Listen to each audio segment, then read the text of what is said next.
ఏంటిది నురగొచ్చేస్తుందండి? మళ్ళీ ఏం వండుతున్నావు? పన్నీర్ కూర వండుతున్నానండి.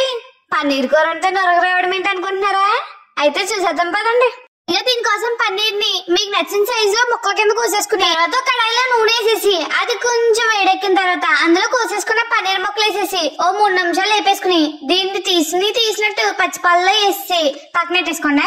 తర్వాత అదే నూనెలో గుప్పెడి జీడిపప్పు వేసుకుని బంగారం రంగు వచ్చే వరకు వేపేసుకుని తీసి పక్కనెట్టేసుకోండి. తర్వాత అదే నూనెలో పలావ్ సరుకులతో పాటు గుప్పెడి జీడిపప్పు వేసేసుకుని కాసేపు వేపేసుకోండి. తర్వాత అందులో పెద్దగా కోసేసుకున్న ఉల్లిపాయ ముక్కలు, టమాటా ముక్కలు, పచ్చిమిరపకాయలు, అల్లం ముక్కలు, 5 వెల్లుల్లి రేకలు, గుప్పెడి పుదీనా, కొత్తిమీర, ఇందులోనే ఒక చెంచా పసుపు, ఉప్పు వేసేసి దీన్ని బాగా మగ్గబెట్టేసుకోండి.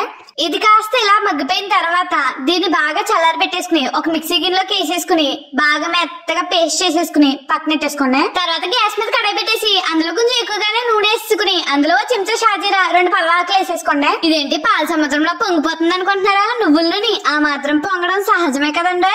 ఇప్పుడు ఇందులో మెత్తగా మిక్సీ పెట్టేసుకున్న ఉల్లిపాయ టమాటా పేస్ట్ చేసేసి ఓసారి బాగా కలిపేసుకుని నూనె పైకి తేలే వరకు మగ్గబెట్టేసుకోండి. నూనె అంతా పైకి తేలిపోయిన తర్వాత ఇందులో సరిపడా ఉప్పు, ఓ చెంచా కారం, గరం మసాలా, ధనియాల పొడి వేసేసి ఓసారి బాగా కలిపేసుకుని తర్వాత ఇందులో పాలల్లో వేసుకుని నానబెట్టుకున్న పన్నీర్ తెచ్చేసి ఇందులో వేసేసి ఒకసారి పైకి కిందకి బాగా కలిపేసుకుని తర్వాత ఇందులో మీకు సరిపడిన నీళ్లు పోసేసుకుని బాగా కలిపేసుకోండి. కొత్తిమీర వేసుకుని ఒకసారి కలిపేసుకుని మూత పెట్టి ఓ 1/2 గంట సేపు ఉడికించేసుకుని నీళ్లు దగ్గర పడిన తర్వాత మూత తీసి పైనుంచి పెట్టుకున్న జీడిపప్పు, కసూరి మేతి జల్లేసుకుని వేడివేడిగా ఉన్నప్పుడే చపాతీలో గానీ అన్నంలో గానీ కలుపుకుని తింటే ఉంటుందండి.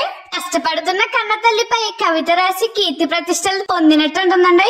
అలాగే మన యూట్యూబ్ ఛానల్ ని కాస్త సపోర్ట్ చేసేసి పక్కన లైక్ కొట్టేసుకోండి. ఉంటాను మరి.